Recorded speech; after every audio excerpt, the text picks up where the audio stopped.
they're working on this person trying to save her life. And as I'm thinking that, I'm now standing at the bottom of her bed, looking up to her while they're working on her. And I realize it's me. It was the craziest thing. I heard my heart stop from going racing. My heart literally just, it sounded like shutting off an engine. My heart went bup, bup, bup, bup, bup, bup, bup. And on the last beat of my heart, my spirit left my body, and I went up to the roof of the garage, 14, 15, 16 feet. My body was crushed. It hurt so bad. But when I went up on the roof of the garage, I don't have words to describe how good it felt. Never had a drink, never used drugs, never smoked, hardly ever took aspirin. I think my body just said, what is this? And I went into anaphylactic shock. So one minute I was in the dentist's chair, the next minute I was up on the ceiling looking down at this body. My perspective shifted and I was above myself. And I saw the whole setup of the room, including a woman that was in the corner of the room. She was holding her face like this, and she was really sad that I was dying.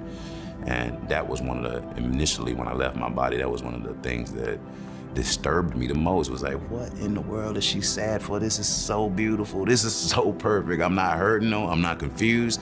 I go from being on the bottom of the pool and praying. The next thing that I remember is it was almost like waking up from an amazing nap.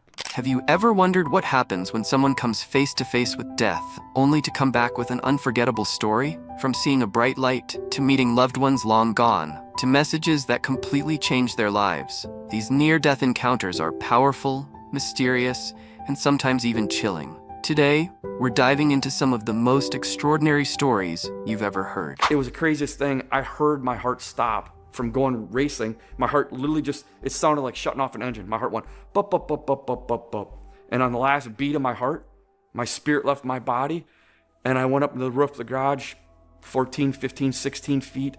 My body was crushed. It hurt so bad. But when I went up on the roof of the garage, I don't have words to describe how good it felt. It was perfect peace.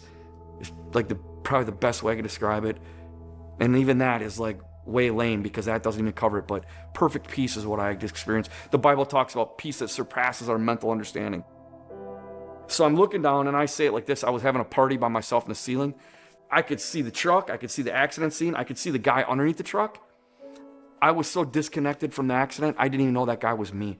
So these people are coming in and I'm up in the roof of the garage watching them come in. I'm looking down. I could see Leonard, the guy that I've been working with who had known me since I was young. He's on his knees. He's crying, he's running his fingers through my hair, but I didn't know it was me at the time. And he's apologizing to this guy, and he's saying, I'm sorry. I could hear every word he said. He's saying stuff like, I'm sorry, I should be the one that's dead, not you. I'm such an old fool because he hadn't used the safety equipment, whatever. That's the stuff he was saying. And on each side of Leonard was an angel. And I'm basing their height approximately 2 feet taller than Leonard based on just me looking down. They were on their knees just like Leonard was, so I'm guesstimating that they were approximately 8 feet tall. Big guys, very muscular, white shining robes. They didn't have wings. Sometimes in the Bible they have wings, sometimes they don't. But the one from the driver's side, they had really long hair that went way down past the belt on their robe. And the one from the driver's side reached over and he put his hands in the flat spot. And one from the passenger side reached over and he put his hands in the flat spot. And so I'm just watching from above, and I said to myself, oh, look, the angels down there, and they're down there to help that guy. But I didn't know it was me. And it didn't even seem like a big deal. Strangely, it seemed normal. So I'm just watching it from above, and the angels are touching the guy. And that's when the last two people got there. And the lady, her name is Shannon, she moved Leonard out of the way, and she is now down between the angels. She's feeling for a pulse. I'm watching it all from above. I watched as that lady, Shannon, she starts doing this. Bruce Vanetta come back, and she kept getting louder and louder. And all the other people, the other volunteer fire department people, they weren't going to do CPR because I have a massive chest injury. So that's why they didn't do CPR. They just said, let me be. They called med-flight, and then I passed. But she's slapping me in the face, and everybody in the garage, they all are looking at her like, what are you doing? And she just kept getting more emphatic, louder and louder, come back. Bruce Vanetta, come back. And the only way I can describe it is that every time she said Bruce Vanetta, I would not have said it was my name. Not even close. The only thing I could say was, and this sounds really weird, but it sounded familiar, is the only way I could say it. And she kept saying it, and my spirit began creeping down from the ceiling. And when I got about half the way, my spirit came back in really super fast, it seemed like, and it seemed like it came in through the top, through my head. And when my spirit came back in my body, my heart started. No CPR, no medicine, no nothing. My heart started, my eyes pop open, and I'm looking at this lady. And the first thing that hit me was, when I came back in, was this horrible, horrible pain. Because like I said, I felt perfect in the ceiling. So now I'm back inside my body in this horrible pain. And I remember saying literally, oh no, I'm the guy under the truck, it's me. And it hurt so bad, And I just said to myself, I guess, I just said, I don't want it. I don't want this, it hurts too bad. And when I said, I don't want this, my heart stopped, my spirit left my body, I went back up to the roof of the garage. But this time, a tunnel opened up like some people have a near-death experience or out-of-body experience. They see a tunnel with a light on the end of it. And it was going up like at a 45-degree angle. It was like 1,000,000 miles long, and there was a bright light on the end of the tunnel. And I knew that I knew heaven was on the end of that tunnel. They're working on this person trying to save her life. And as I'm thinking that, I'm now standing at the bottom of her bed, looking up to her while they're working on her. And I realize it's me. And the funny thought was, I see me fully. And I see me there. And I had no connection to me at all. I knew I recognized myself, but that body had nothing to do with me. The next thing I realized is I'm being pulled up into the corner of the room, and now I'm looking down on what they're doing. And I'm sort of notating and fascinated, but not engaged in any way. And it was like, I have no business here. The next thing I'm feeling is I'm being pulled back and then pushed forward into darkness. As a kid, the worst thing that I dealt with was fear of the dark, because I never knew what was coming in the dark. There was abuse and trauma in the house, and so being fully in the dark was just too vulnerable, too overwhelming, the scariest thing in the world for me. And also being blind, because you can't see what's coming at you. And I thought, if I can just find one little tiny glimmer of light, one little speck of something to hold on to, I'll be okay. And as I see this one little spot of light, I think, I'm going to just hang in with it, and it's going to be okay, and I'm going to be okay. And, I just worked that inside of myself. And as I'm staring at it, it's starting to get bigger and bigger and bigger, and it's coming closer and closer. And all of a sudden, it's everything around me. And I'm looking at the light, and I'm thinking, what is this? Because it was like clouds. The white is a color I've never seen before. It almost has like all the colors of the rainbow in it, but it's white. It has this glistening effect to it. It wasn't just light, it was substance and feeling, and it's all around me. It's all I can see, all I can feel, all I can experience. And I don't have words for it. How do you describe unconditional love? I don't know how to describe it. All I know is I have never felt so cared about, adored, cherished, safe. Anything you'd ever wished for to have in the world in that moment is what I felt. Satisfied beyond my wildest dream. And as I'm feeling this, I'm now moving through it, and it's parting. And all of a sudden I see these 2 rows of what look like monks to me in brown robes with the hoods up. And I'm like floating through them. And it sounds so silly every time I say it, that I'm floating. It was like something out of a movie. And I could just feel, as I'm going between them, I could just feel the love they were radiating to me. I wasn't that comfortable with men because of my childhood with my dad. And somehow these male energies all felt so loving and supportive. And it was like a healing almost for me, being in their presence.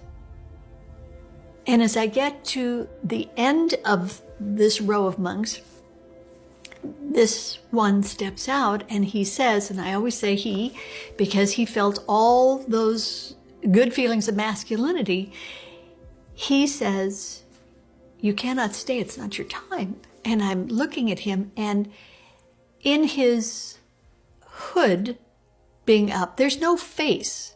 It's black, but it's like energy moving. And there are little tiny sparkles of color or light or whatever that you see in the energy.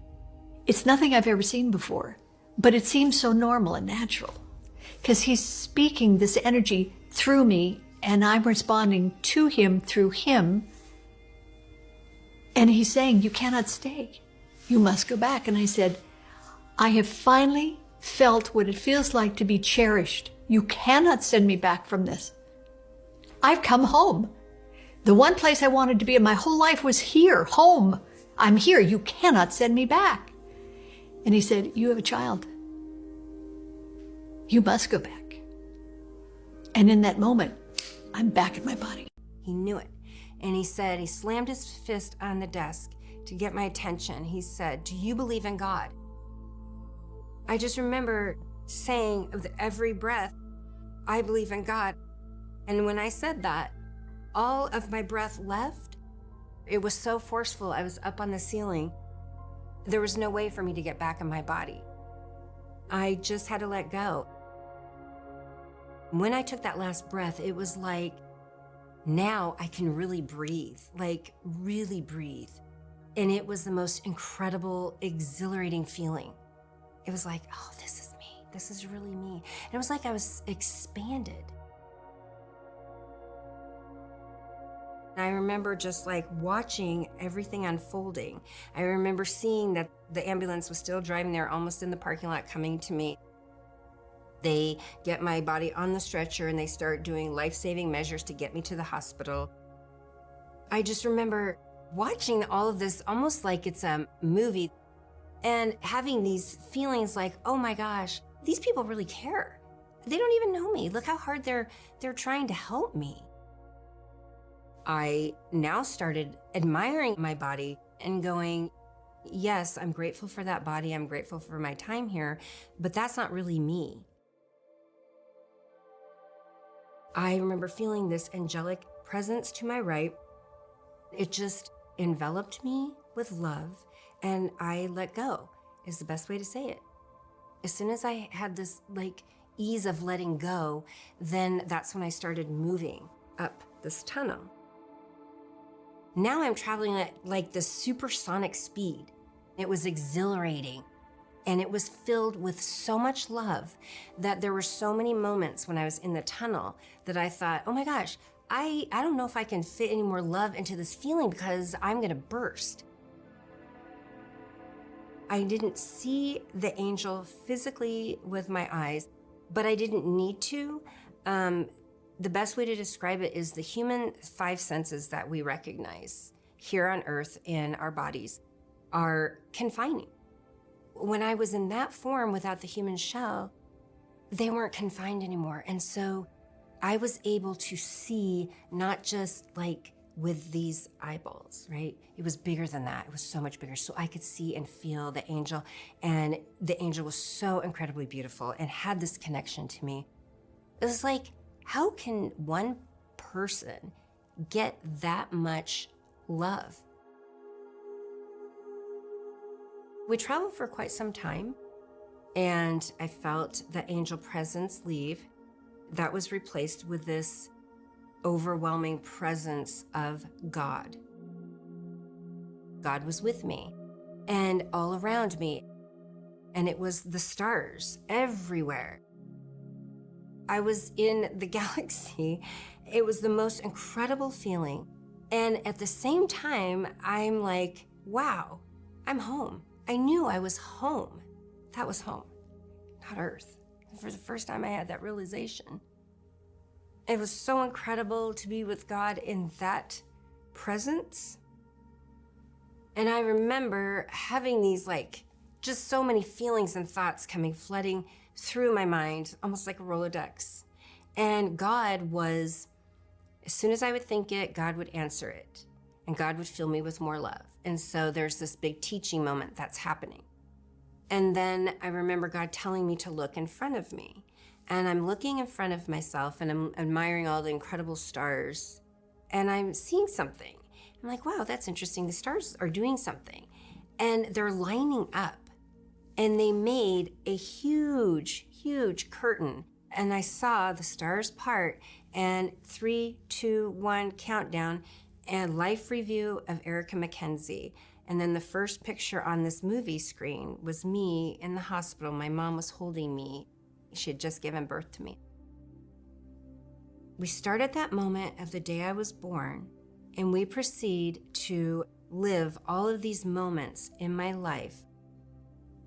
Usually, within 1 to 24 hours of death, someone whose brain hasn't been functioning, who can't remember the names of their own children, suddenly becomes completely lucid and says, Stephen, darling, come over here. Let's have a nice mother-son chat. And then that gives a lot of people hope, but usually that means it's an hour or 23 hours till the person's going to die. We can't explain that. How can a brain that's irreversibly damaged suddenly function completely normally? There is no explanation for that. With the near-death experiences, I was particularly compelled by 3 stories. Dr. Mary Neal, an orthopedic surgeon, she's in that Netflix documentary, Surviving Death. She was submerged underwater for 15 or 20 minutes. She should never have been able to be resuscitated.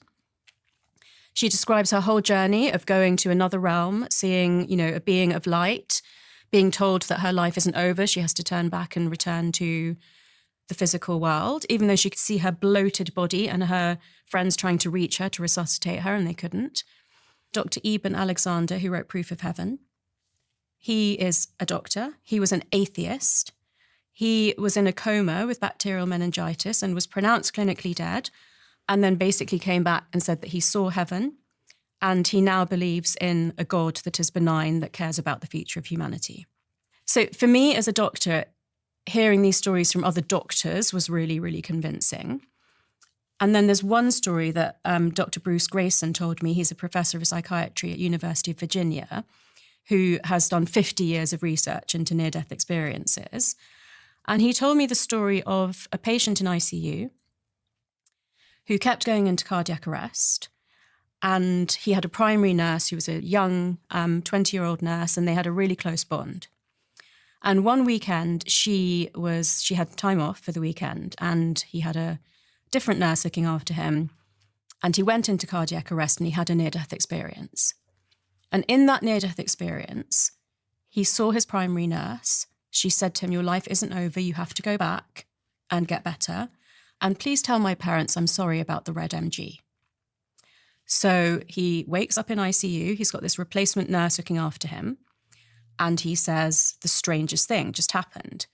I had this experience of being in this other world. I saw my primary nurse, and she said I had to come back. And she also said, tell my parents sorry about the red MG. So the temporary nurse bursts into tears, runs out of the room. He has no idea why. Someone comes in and says, what's just happened? He explains, and they tell him that his primary nurse was given a red MG for her 21st birthday, took it out for a test run, crashed into a tree, and died. Now, he didn't know she was dead, but he saw her on the other side, and she told him to come back. And the guy that told you the story was who, relevant to the patient? Who said that? Dr. Bruce Grayson. He has done 50 years of research on near-death experiences. He's got over 5,000 recorded cases of patients of his own that he's looked after that have had near-death experiences. And he also shared with me the numbers of cases that other people have on databases. So, we're looking at over 10,000 cases globally recorded at the moment. What is it that you believe, based on those near-death experiences, like the red MG story, and based on this phenomenon of terminal lucidity? So Professor Alexander Bathiani, who wrote Threshold about terminal lucidity, put it really nicely when he said, maybe at the border of life and death, we see something that is true all along, but we don't, for whatever reason, see it or acknowledge it whilst we're alive and well, which is that the mind and body can operate independently of each other. It is quite shocking. There's this case from 2009, an 82-year-old woman with Alzheimer's disease who was nonverbal and non-responsive and had no apparent recognition of her surroundings or families for years. And then one day before her death, she suddenly sat up in hospital, looked around and recognized her daughter by name, spoke clearly, reminisced about the past, thanked her family for caring for her. Her speech was coherent, her memory was intact, and her personality recognizable, as though she had never been ill. She fell asleep that evening and died peacefully during the night. And what do you think's happening there? What do you think's happening there? It's possibly, partially explained by a surge in neurochemicals, but it's not explained by how can those neurochemicals act if the physical neurons and synapses are damaged. There is no explanation. The only explanation is that the mind is not emergent from material matter. It's not the mind, the thoughts, the emotions, the psyche cannot be solely emerging from physical matter. That's the only explanation from what we understand so far. And so what is it that you now believe? You believe that our souls and our bodies are two separate things. And where does our soul live if it's not living inside of me? So where is Robin? So I believe that, whether you want to call it the universe, consciousness, collective consciousness, Godhead, cosmic soup, the word for it isn't important. There's somewhere that energy goes and it still exists in some form. And if you believe in reincarnation, then you may believe that it then enters another body as a vessel and, has a different life. But it doesn't go away. Never had a drink, never used drugs, never smoked, hardly ever took aspirin. I think my body just said, what is this?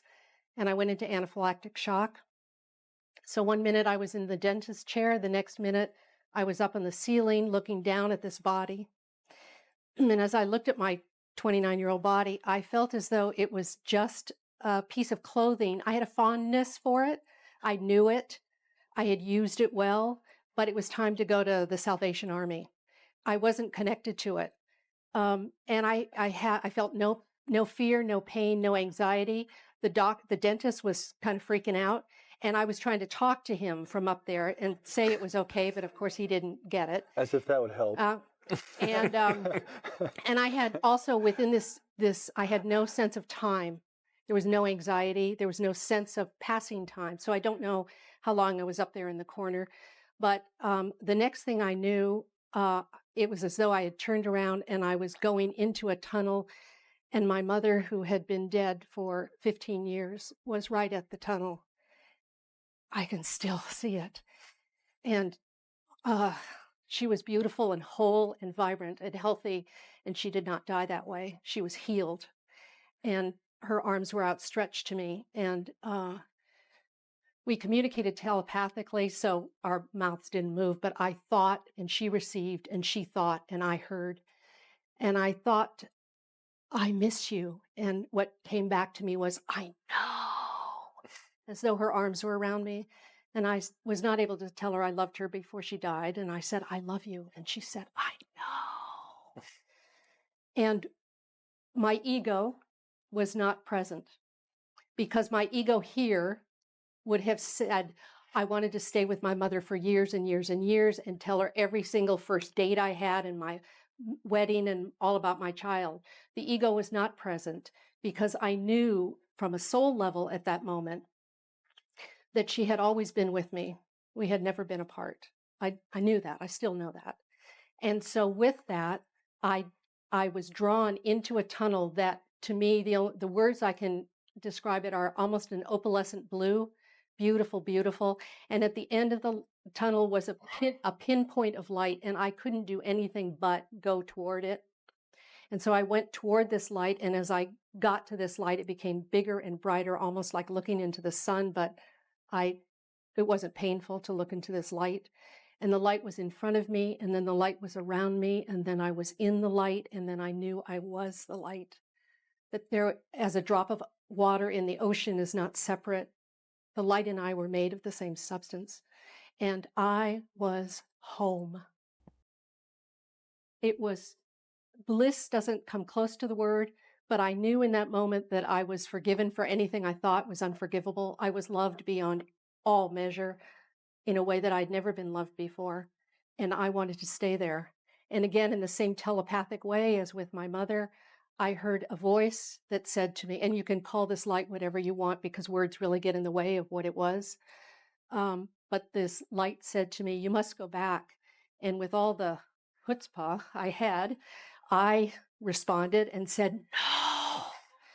And the light said, you have work to do. You must go back. And again, I yelled with everything I had, no. And then I felt and I heard like a churning, like I was in a blender, coming back down through the tunnel. And the next thing I knew, I was in the dentist chair. And the dentist thought that he had resuscitated me, so he can have the credit. How long did the dentist say you were? About 10 minutes. Oh. Wow. And my life changed as a result of that. Now, when I came back, I was disoriented in a way of now what? Because I wanted to stay there. And my sense was, if I got to be back here, it better be good. And because it really, the difference, the comparison was that this is like sludging through mud compared to the ease and the love that's there. And it was shortly after that experience and I was having these feelings of now what, that I was reading a newspaper fully open. I turned the page and there was a full page article on hospice, and the word yes just came up off the page, and I've been working in hospice ever since. My first thought was that I'd been shot because it was like right there, bang, this is the most acute pain I'd ever experienced in my life. Went to the hospital, we went to emergency. 2 doctors examined me, said the same thing that the doctor at the hotel said. I had a perforation in the duodenum, and that if I didn't have surgery right away, I would die. But I didn't want to die because I knew with 100% certainty that when you die, that's it. It's over. The screen goes black, like in the movie theater, it says the end, blackness, nothing. I was 38 years old. I had a wife, I had 2 kids, I had a good job, I had a career, I had art galleries showing my work, I was winning prizes, I was making money. This is not right. This is not time for me to die. I awoke from unconsciousness, and I was standing next to the bed, and I felt wonderful, better than I ever felt in my whole life. And I noticed that the big dead lump in the bed was me. But I couldn't accept that because it's not, that's impossible. Then I heard people outside the room calling me by name in English, which I thought was weird because everybody in the French hospital spoke French. And they said, hurry up. We've been waiting for you. We know everything. We've been waiting and waiting, and it's time for you to come with us. So I assumed, since I had mentioned the doctor, that they were going to take me to the doctor. So I left the light of the room and went out into the very gray, dank hallway where there was this group of people that stayed back in the darkness away from the light of the room. And they led me what at first I thought was the hallway, but then we walked for miles and miles and miles, and we never went up or down. They encircled me and just shepherded me into ever-increasing darkness. It started off with them being very officious, like this way, keep moving, hurry up. That evolved into, what's the matter with you?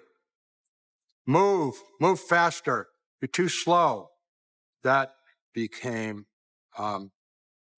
vulgar, and then it became clear that they were going to have at me. They began by kicking, punching, pulling. Then they started biting and ripping and tearing. And then they started invading me physically. So eventually I was completely torn apart, lying on the ground, unable to even move or defend myself in any way. completely defeated, completely depressed and despair. And I couldn't think of any way out. This is it forever and ever and ever with these horrible people. And I heard a voice say, pray to God. And I thought, I don't believe in God. I don't pray. And the voice said, pray to God, kind of strong. And I thought, I don't know how to pray. I can't pray. And the voice said, pray to God. Like, my mind went involuntarily to me as a little boy in a Sunday school class from singing Jesus Loves Me. I could see it vividly, I could hear it vividly, but much more importantly, I could feel it vividly. That as a little boy, when I sang Jesus Loved Me, I believed that there was this really cool guy named Jesus, and lions and tigers and bears would come out of the closet and start swarming around my bedroom in the middle of the night. I would pray to Jesus and they would all flee.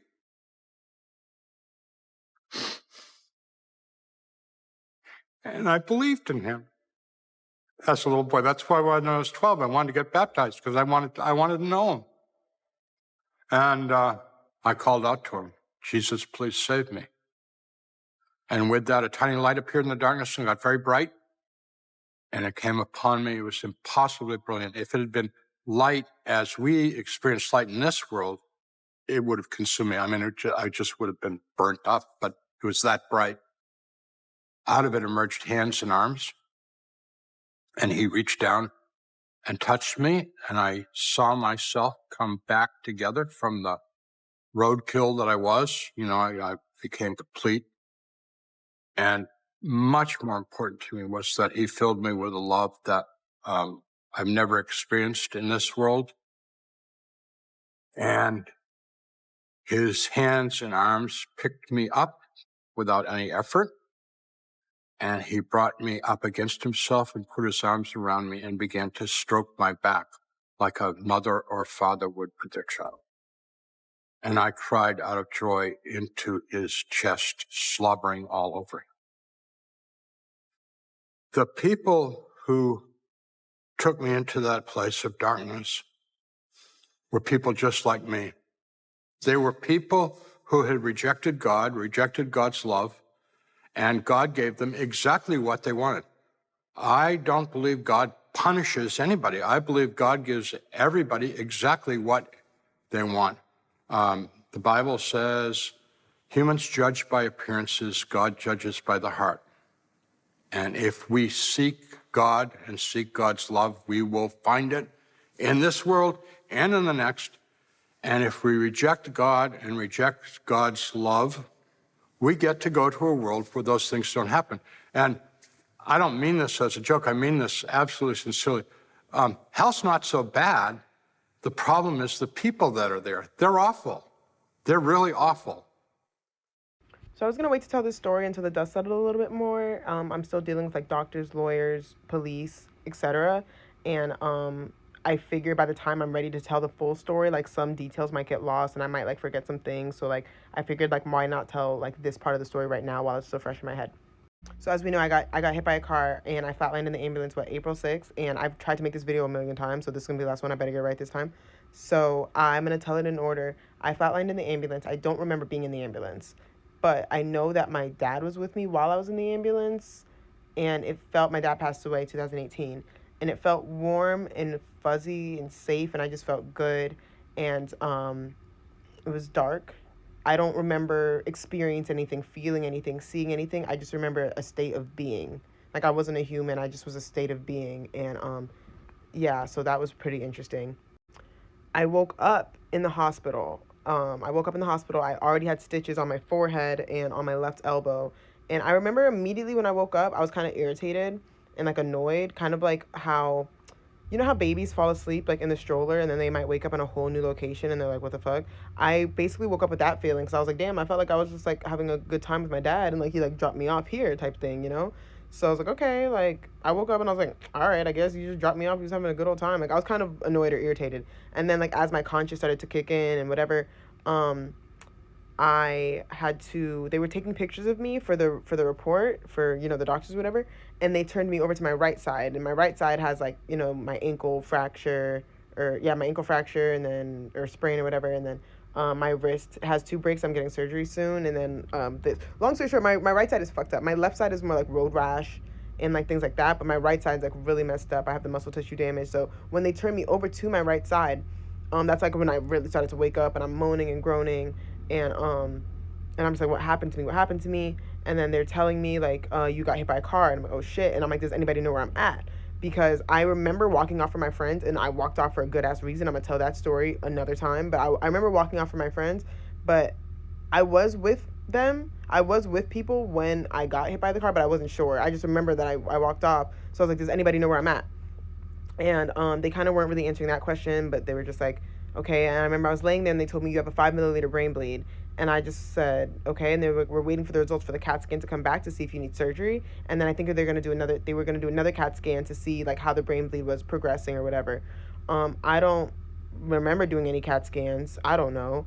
Then they came back and told me that the CAT scan was fine, and that, whatever, that I wasn't gonna need surgery. It was clotting, and yeah, so they were kind of like a scab, and they're like, if you do this and that or whatever, like you could have another brain bleed. So I was under really close watch for the first few days, and I remember just laying there, and I was just like, okay, like, what do you say, like, obviously, like, when you drink a lot, you might wake up and you're like, oh, how did I get home, or something, how did I get here? But I've never just woken up at the hospital in pain all over my body. So I just woke up, and I was just like, oh, okay, like, what else, what do you say? Like, literally, you wake up in pain, and these bright lights, all these people are touching you, you're fucked up. I can't even tell you one place that I was in pain. I was in pain everywhere.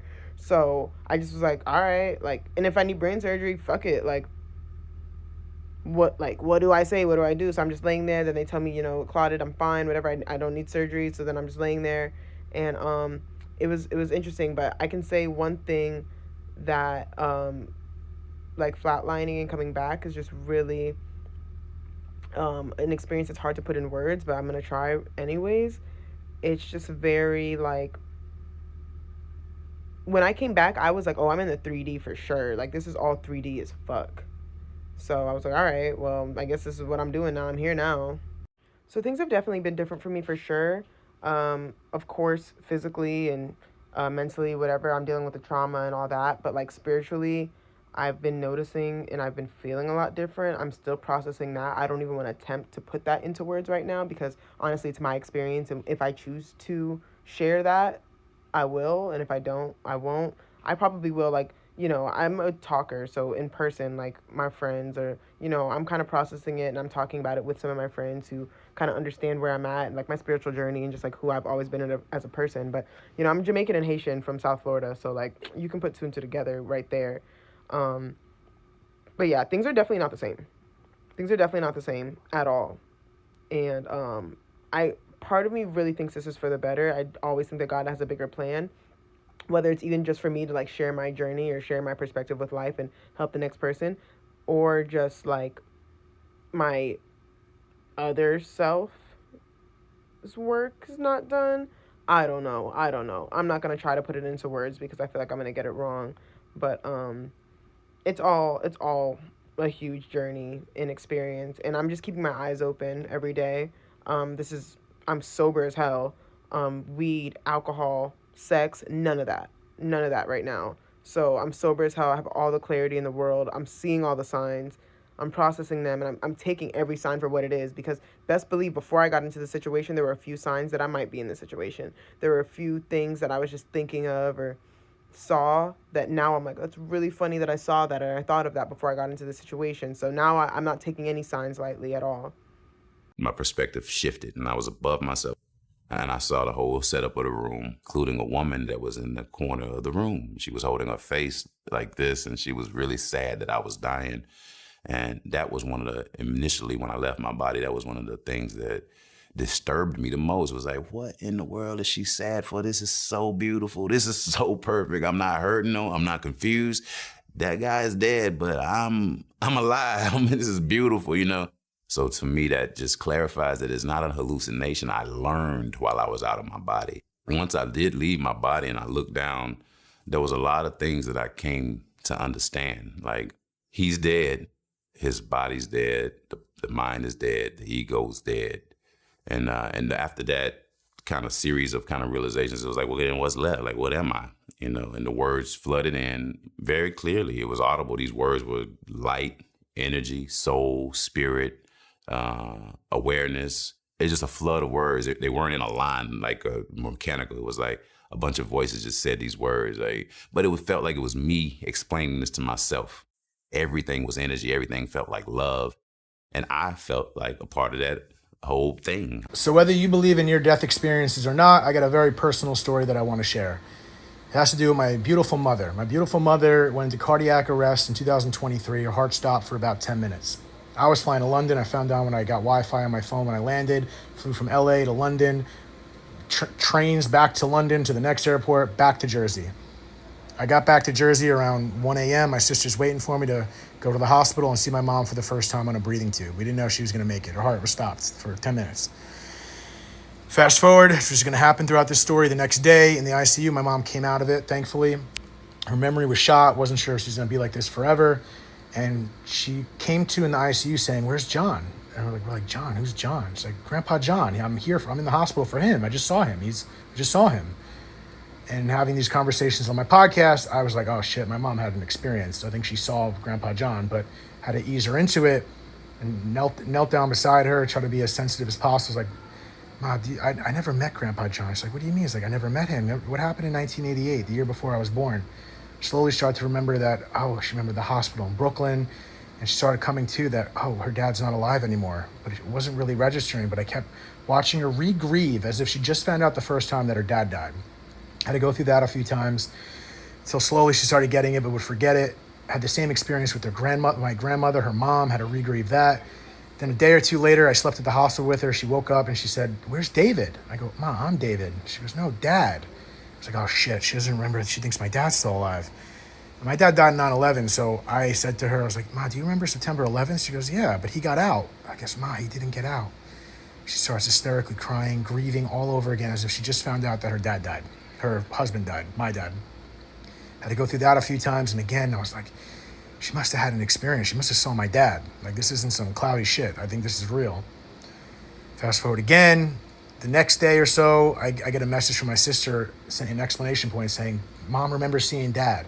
And around that same time, around 12 p.m., I got a message from a medium I had on my show, just checking in on me. And then I kind of gave her permission. I think she was trying to feel me out. She says, "Your dad was just coming through to me saying, even though he loves her very much, he doesn't want to see her anytime soon," kind of feeling like he was sending her back, like my mom had an experience with my dad, which I'll get to. And that even though he loves her very much, he doesn't want to see her anytime soon. She's been given the gift of time to learn how to love herself like she loves other people. And that I took it as, the timing was crazy. And then I learned to find out from my mom as she came to the next couple of weeks, saying that she remembers seeing my dad, seeing her brother, my Uncle Tommy, her parents, and saying that my dad sent her back, said, "You're not supposed to be here. You got to go back." Again, in line with what the medium told me. And she kept saying her parents were following her around.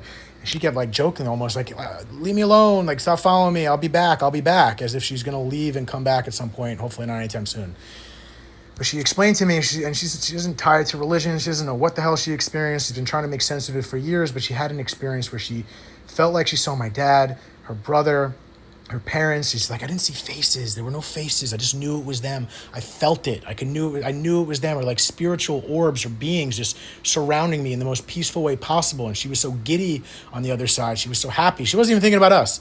My mom's a neurotic Italian. She's only thinking about us, her kids, and her grandchildren.